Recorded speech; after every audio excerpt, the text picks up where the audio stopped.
नीरू का बेटा फौज में बड़ी पोस्ट पर था। वो हमेशा तैनाती में बाहर रहता। घर में अकेली नीरू बोरियत महसूस करती थी। नीरू की सहेलियों ने उसे सलाह दी कि वो अपने बेटे की शादी करवा दे। बहू के आ जाने से सब ठीक हो जाएगा। बेटा अपार, तू तो फौज में रहता है, मुझे घर में अकेलापन काटने को दौड़ता है। तू एक काम कर बेटा, शादी कर ले, फिर बहू के साथ मैं घर में आराम से रहूंगी। क्या माँ, मैं जब तक मेजर नहीं बन जाता शादी नहीं करूंगा। तुम कहीं घूमने जाया करो, लेकिन शादी की बात मत करो। इतना कहकर अपार वहां से चला जाता है। लेकिन जाते वक्त उसे माँ की भी चिंता रहती है। एक दिन दरवाजे की घंटी बजती है। नीरू दरवाजा खोलती है तो सामने एक सुंदर सी लड़की साड़ी पहनकर सर पर पल्लू रखकर खड़ी होती है। कौन हो तुम बेटा, और तुम्हें किसने भेजा है? मेरा नाम कंचन है और मैं आपके बेटे अपार की बीवी और आपकी बहू हूँ। तभी घर का फोन बजता है। नीरू फोन उठाती है तो अपार का फोन होता है। माँ, कंचन आ गई। वो आपकी बहू है माँ, और मैंने उससे शादी कर ली है। आप अकेली रहती हैं तो मैंने आपके लिए शादी कर ली माँ। अच्छा बेटा, बहू तो आ गई, बहुत सुंदर है। अब ना मैं आराम से घर में खुश रहूंगी। इतना कहकर नीरू जैसे ही कंचन की तरफ देखती है, वो उसके पैर छूती है। नीरू कंचन को आशीर्वाद देकर गले लगा लेती है। अगली सुबह नीरू सोकर उठती है तो अरे, सारा घर कितना चमक रहा है। इतनी सुबह घर का सारा काम किसने किया? तभी कंचन हाथ में स्वादिष्ट नाश्ता और चाय लेकर आती है और टिपॉय पर रखकर कंचन के पैर छूती है। बहू को देखकर नीरू काफी खुश हो जाती है। वो कंचन से कहती है, कंचन बेटा, आज मेरे घर में किटी पार्टी है। तुम मेरी सहेलियों के लिए कुछ अच्छा बना लेना।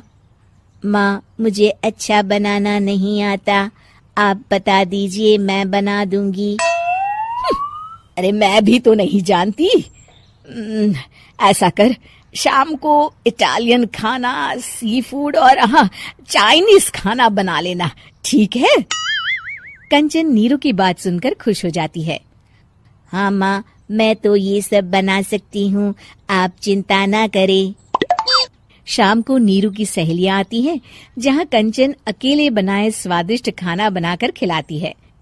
वो सारी सफाई कर सबको खुश कर देती है। कंचन अंदर किचन में जाती है कि तभी नीरू की सहेली बोल पड़ती है। अरे नीरू, तेरी बहू तो बड़ी परफेक्ट है। तेरी हर बात मानती है और सारा काम भी अकेले करती है। तुझे शिकायत का मौका भी नहीं देती। लेकिन क्या फायदा, बेचारी नीरू का जीवन तो बहू के आने के बाद भी बोरिंग का बोरिंग ही रहा। क्यों, ऐसा क्यों बोल रही है? अब तो मेरे साथ मेरी बहू भी रहती है। हाँ, रहती तो है, लेकिन मैं ऐसी लड़कियों को बहुत अच्छे से जानती हूँ। ये सारे काम इसलिए करती है कि तुझे लड़ाई करने का कोई मौका ना मिले और तू फ्रस्ट्रेट हो जाए, समझी? नीरू भोली सूरत बनाकर कहती है, नहीं, मैं नहीं समझी। अरे, घर में सास बहू की लड़ाई ना हो तो घर भी भला घर लगता है क्या? मेरे घर में ही ले ले।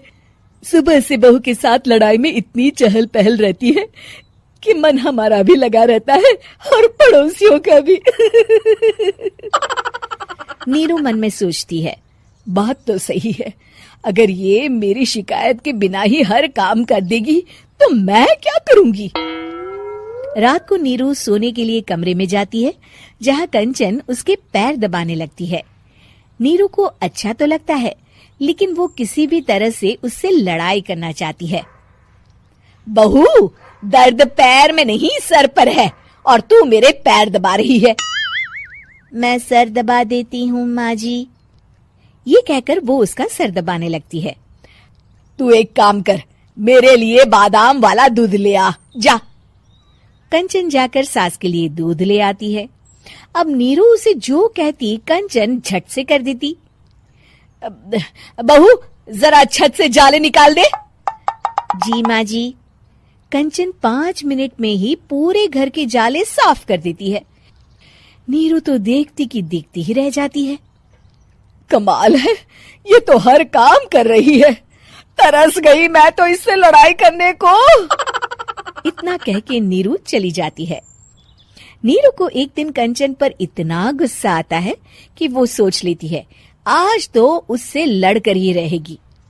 मौका देखकर नीरू कंचन को पैर से लंगड़ी देकर गिरा देती है, जिसके बाद जो होता है नीरू को विश्वास ही नहीं होता। जमीन में 2 भागों पर गिरी कंचन के सारे पुर्जे बिखर जाते हैं। स्प्रिंग और उसके अंदर से रंग बिरंगी लाइट जलने लगती है। तभी घर की घंटी बजती है। नीरू डरकर दरवाजा खोलती है तो सामने अपार खड़ा होता है। क्या हुआ माँ, तुम इतना डर क्यों गई? कंचन ने कुछ किया क्या?